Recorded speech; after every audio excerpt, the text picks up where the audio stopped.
I 42F am an emergency room physician at a major hospital in Boston. I'm a single mother to my 7-year-old son, Lucas. Today, I need to share something that's been weighing on my mind for decades about my family dynamics, particularly regarding my parents' behavior and their impact on my life. When I was 5 years old, my sister Abigail was born. Our parents told me I was going to be a big sister and that it would be wonderful, that I'd have a best friend for life. What they didn't mention was that I'd become invisible in our household. Every morning, Mom would make Abigail's breakfast to order, 2 eggs sunny side up, toast cut diagonally, just how my princess likes it, while tossing me a box of cereal without even looking in my direction. The differences showed up everywhere in our daily lives. In elementary school, Mom would spend hours helping Abigail with her homework, patiently explaining each problem. When I asked for help, the response was always the same: "You're smart enough to figure it out yourself."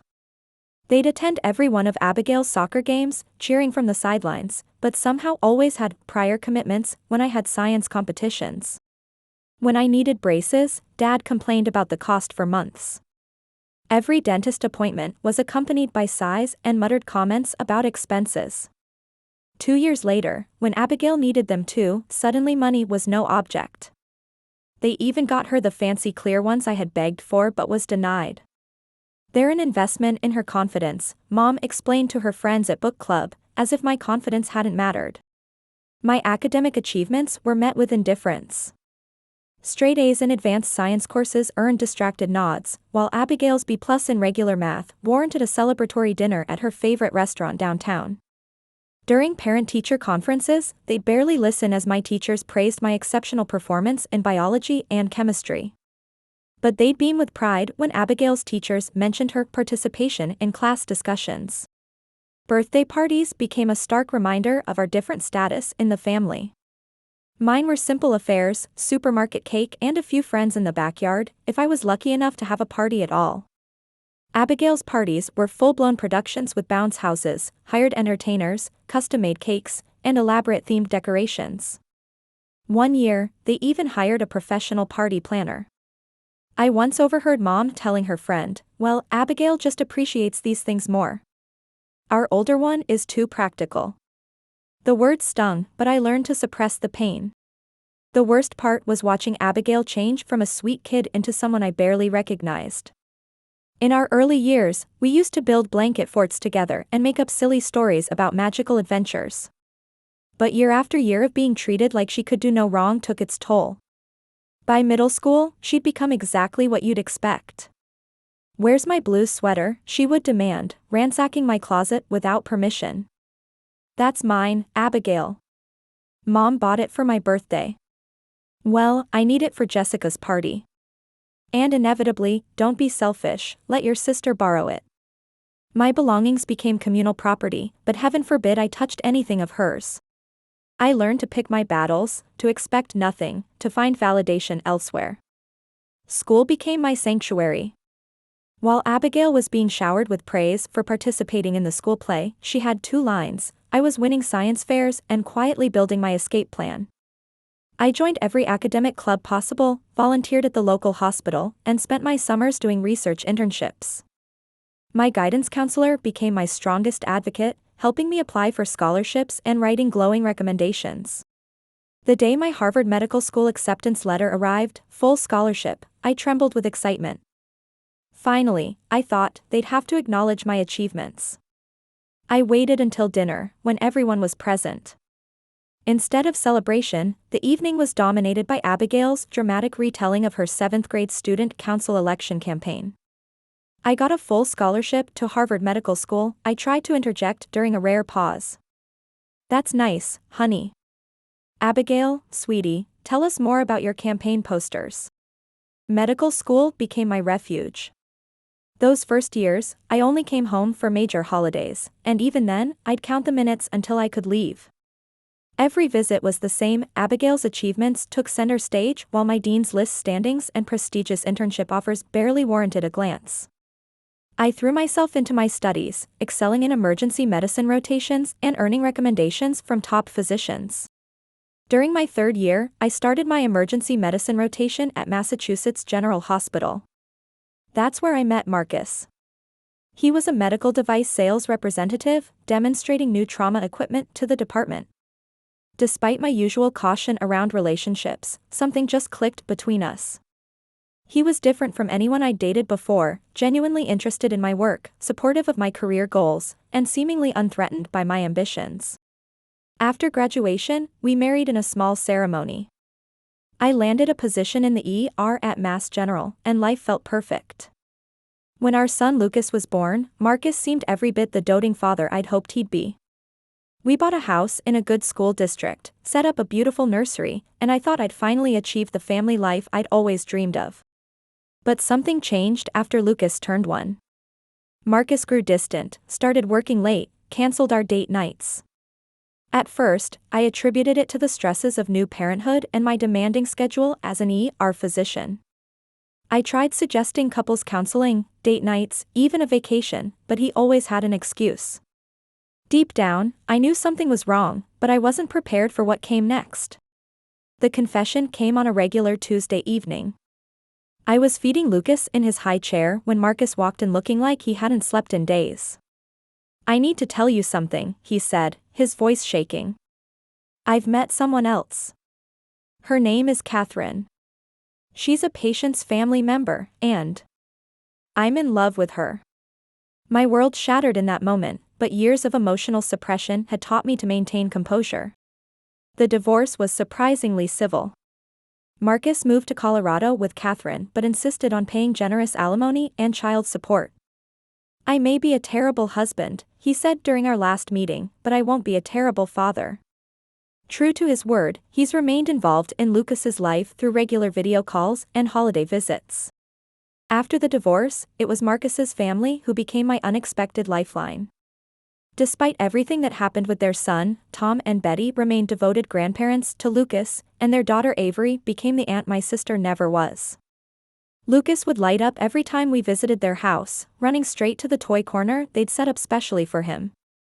Tom would get down on the floor to play with trucks, and Avery always had some new game or craft project planned.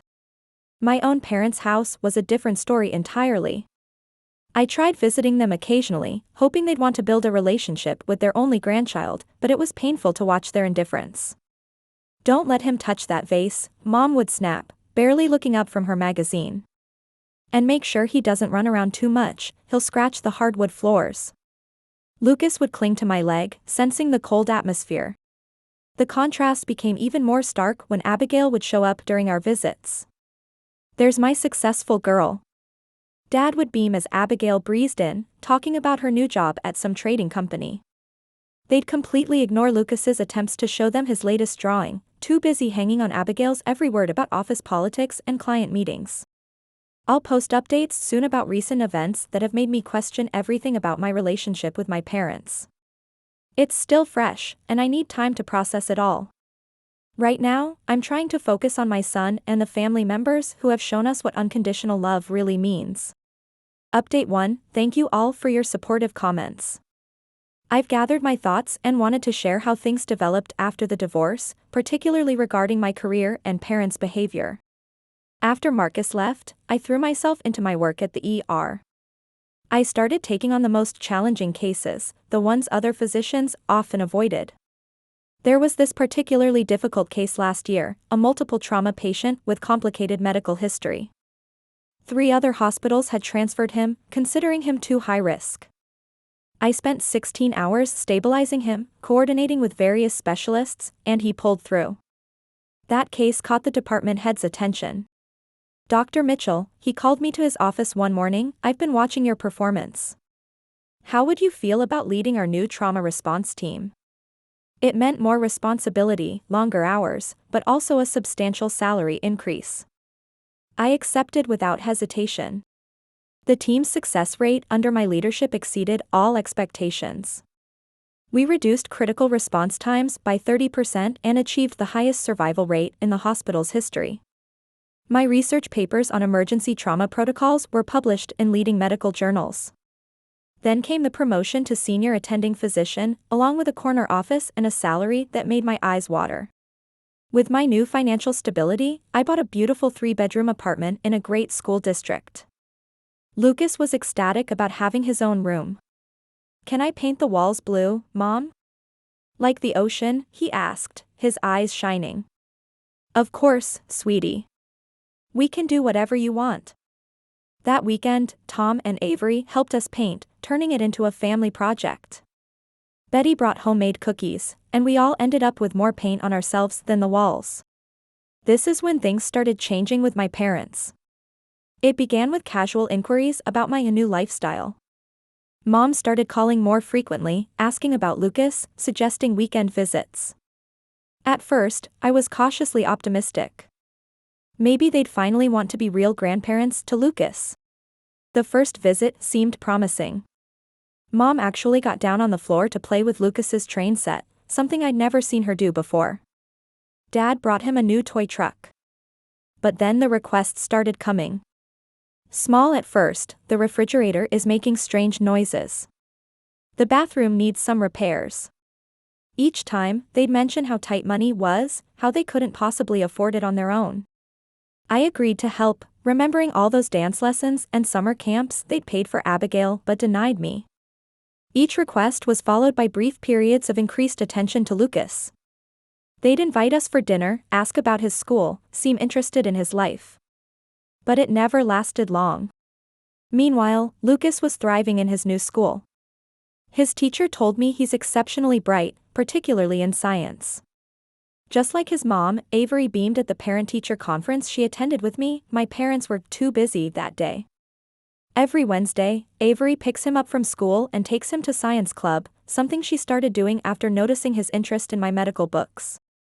Tom and Betty have become fixtures in our lives. They come over every Sunday for family dinner, and Betty's been teaching Lucas to bake. Last week, they made chocolate chip cookies together, and Lucas proudly announced he wants to be both a doctor and a baker when he grows up. The financial requests from my parents grew larger. A new water heater. House repairs. Then came the big one. Sweetie, Dad called one Sunday, your mother and I have been thinking about getting a new car. The payments would be quite steep for us, but with your new position. They named a figure that would have made me choke a year ago. Now it was manageable, but it was what came next that really got to me. We'll pay you back, of course, Mom assured me, though we both knew they wouldn't. It's just that we need something reliable to drive Abigail to her job interviews. She's having such a hard time at that trading company, you know how office politics can be. I agreed to help, more out of habit than anything else. Avery noticed something was off during our weekly coffee meetup. You seem tense, she said, stirring her latte. Are your parents asking for money again? When I told her about the car, she frowned. You know you don't owe them anything, right? Just because you're successful now doesn't mean you have to bankroll their lifestyle. I brushed off her concern, telling myself I had more than enough money, and if buying my parents' attention meant Lucas got to have grandparents in his life, wasn't that worth it? But deep down, something felt wrong. The way they'd casually mention cutting off contact when I hesitated about a payment, how their interest in Lucas seemed directly proportional to my financial contributions. Last week, things came to a head in a way I never expected. But that's another update I need to write when I'm ready. Right now, I need to head to the hospital for my shift, but I want to thank everyone for their supportive comments. Reading your stories about similar experiences has helped me feel less alone in all this. Update 2: the recent events I mentioned have completely changed my perspective on my relationship with my parents. I need to share what happened during my emergency hospitalization last week. I was in the middle of presenting at our weekly trauma team conference when the first wave of pain hit, sharp and sudden, making me double over mid-sentence. Dr. Henderson, our senior surgeon, recognized the symptoms immediately. Classic appendicitis presentation. We need to get you into surgery. The irony wasn't lost on me, an ER doctor becoming the emergency patient. While being prepped for surgery, my mind was racing about Lucas. He needed to be picked up from his robotics club in 2 hours. Tom and Betty were on a cruise, and Avery was at a conference in Chicago. Under normal circumstances, I'd never ask my parents, but I was out of options. I called Mom while the nurses were starting my 4. It took 4 rings before she answered. Mom, I'm in the hospital. My appendix needs to come out immediately. Could you please pick up Lucas from school? I'll need someone to watch him for a couple of days while I recover. The pause that followed was deafening. Oh honey, that's not possible, she said, her voice suddenly cold. Your father and I are getting ready for Abigail's promotion party. She finally made junior executive at her company, and we're hosting 50 people at Le Bistro tonight. Mom, please, I pleaded, trying to keep my voice steady despite the increasing pain. Lucas needs to be picked up in less than 2 hours. I don't have anyone else right now. The nurse was adjusting my fore, giving me a sympathetic look. Well, that's really not our problem, she replied sharply. We're in a hurry to get to the restaurant. We can't be babysitting right now. Besides, you know how Lucas is, always being so noisy and touching everything. It's quite a burden, really. I couldn't believe what I was hearing. A burden? He's your grandson. After everything I've done for you, I've been paying your car loan for the past year, every time you needed money. She cut me off with a laugh that chilled me to the bone. Oh, we won't be needing your handouts anymore. Abigail's new position comes with an excellent salary. She's going to help us instead of you. The line went dead. I lay there in the hospital bed, phone still pressed to my ear, tears mixing with the cold sweat on my face. The nurse touched my arm gently. Dr. Mitchell, do you have someone else we can call? With shaking hands, I called Avery. She picked up on the first ring. Before I could even finish explaining, she was already in action. Text me the school details. What time does he need to be picked up? Don't worry about anything else, I'm already booking a flight back. We'll have a sleepover with my dog Max, won't we? Lucas loves playing with him anyway. But your conference. I started to protest. Stop it, she cut in firmly. Lucas is my nephew. The conference can wait. Focus on getting better, okay? Lucas will be fine with me, I promise. The next thing I remember was waking up in recovery, groggy from anesthesia. My first coherent thought was about Lucas, but there was already a text from Avery waiting. Lucas is having a blast. We made pizza and built a blanket fort. Max is keeping guard. Don't worry about anything except getting well. She sent photos over the next 2 days, Lucas helping her bake cookies, falling asleep amid a pile of stuffed animals, building Lego hospitals, just like where mommy works. When I was discharged, Avery drove me home. She'd already stocked my fridge, arranged for a cleaning service, and set up a comfortable recovery area in my living room. Lucas ran to hug me the moment I walked in, stopping just short when he remembered I was ouchy. Aunt Avery let me help make breakfast every morning, he announced proudly, and Max slept in my blanket fort. The next day, scrolling through social media during my recovery, I saw them, dozens of photos from Abigail's promotion party posted the same day I was in surgery. Mom and Dad beaming proudly beside Abigail in her designer dress, champagne toasts, an elaborate cake that must have cost a fortune. Everyone laughing and celebrating while I lay in a hospital bed, their grandson dismissed as a burden. That night, after Lucas was asleep, I sat down at my computer. First, I canceled the automatic monthly transfer to my parents' account for their car payment. Then I blocked them on every social media platform. Looking at the framed photo on my desk, Lucas and me at the park, both laughing as Max chased bubbles around us, I felt something shift inside me. All these years, I've been trying to buy my parents' love with money and tolerance. But real family, real love, is Avery flying back from her conference without hesitation. It's Tom and Betty FaceTiming Lucas every night while they're on their cruise, letting him show them his latest drawings. It's Max the dog guarding my son's blanket fort while I'm in the hospital. I need some time to process all of this, but I'll post another update soon. Right now, I'm focusing on recovering and being there for my son. The hospital gave me 2 weeks of medical leave, and Avery insists on staying with us until I'm back on my feet. Yesterday, she helped Lucas decorate my recovery room with his science fair drawings. To make it pretty like the hospital, he explained seriously, but better because it has my art. The realization that my son has never experienced the kind of conditional love I grew up with makes all of this worth it. He knows he's valued, not for what he can provide, but simply for who he is. And maybe that's the greatest gift to come from all of this. I'll post update 3 soon about what happened when my parents realized their monthly car payments had stopped. But for now, I need to rest and enjoy this peaceful time with my real family. Update 3. First, thank you all for your supportive comments and messages. They've helped me stay strong through what came next. As many of you predicted, my parents didn't take the canceled car payments well. It started with a flood of voicemails and texts, each more desperate than the last. I blocked their numbers, but they started using different phones. The messages ranged from guilt-tripping, "How could you do this to your own parents?" to angry threats, "We'll tell everyone what an ungrateful daughter you are," to tearful pleas, "We'll lose the car because of you." Not one message mentioned Lucas. Not one expressed regret for how they treated us during my hospitalization. It was all about them, their needs, their car, their feelings, their social status. Then came the flying monkeys.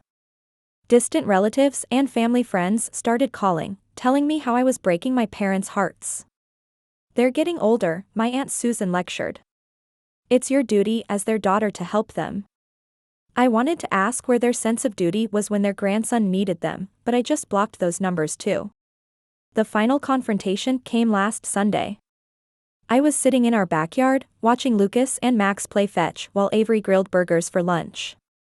A car I didn't recognize pulled into my driveway. Mom stepped out, wearing her best at church social smile. "Paula, sweetheart," she called out, using my first name, something she only does when she wants something. "How are you? We've been so worried since you stopped answering our calls." I remained seated, keeping my voice calm for Lucas's sake. "What do you want, Mom?" She perched on the edge of a patio chair, smoothing her designer skirt. "Well, since you ask, your father and I are in a bit of a situation with the car payments." She let out that theatrical sigh I knew so well. "You see, we thought Abigail would help us with her new position and all, but when we asked her..." She paused for dramatic effect. "She just refused. Can you believe it? Said she had her own expenses to worry about. After everything we've done for her." The irony was almost too much. I felt a laugh bubbling up in my chest, but held it back. "Oh. We were hoping," she continued, her voice getting smaller, "that maybe you could start helping with the payments again. Just until we figure something else out." When I didn't immediately respond, she added, "We could lose the car, you know. And then how would we get to all our social engagements?" This time, I couldn't hold back the laugh. It burst out of me, sharp and bitter. "Mom, this isn't funny," she snapped. "We could lose the car. You know what's funny? 3 months ago, I was being wheeled into emergency surgery, and you called my son, your grandson, a burden. You couldn't be bothered to help us because you were too busy celebrating Abigail's promotion. The same Abigail who now won't give you a dime. We were just busy that day. You know how these events are." "No, Mom. I know exactly what it was. I was useful when I was paying your bills. The moment you thought Abigail could replace me as your personal ATM, Lucas and I became inconvenient again. That's not fair. We've always..." "Always what?" "Always favored Abigail? Always treated me like I was second best. Always took my help for granted until something better came along? Paula, please." Her voice cracked. "You called my financial help a handouts, remember? Right before you hung up on me when I was in the hospital. Well, guess what? The handouts are over. I'm done trying to buy your love. I'm done watching you treat my son like he's less than Abigail's designer handbags. I'm just done." "But the car..." I stood up, finally feeling free of a weight I'd carried my entire life. "Not my problem anymore. Goodbye, Mom." Lucas came running over then, Max bounding beside him. "Mommy, look what I can do." He threw the ball in a perfect arc, and Max caught it midair. Mom opened her mouth to say something, but I cut her off with a look. Without another word, she walked back to her borrowed car and drove away. That evening, we had our regular Sunday family dinner with Tom, Betty, and Avery. Lucas proudly showed everyone his new ball throwing technique, while Tom barbecued and Betty set up the patio table. Watching my son laugh as Avery taught him how to make s'mores, I felt at peace with my decision. Last week, Lucas brought home a family tree project from school. He'd drawn Tom and Betty right next to me, with Avery and Max nearby. Marcus had a small branch of his own. We've kept things cordial there, with regular video calls and holiday visits. But my parents and Abigail weren't on the paper at all. "Is this okay, Mommy?" he asked, showing me his work.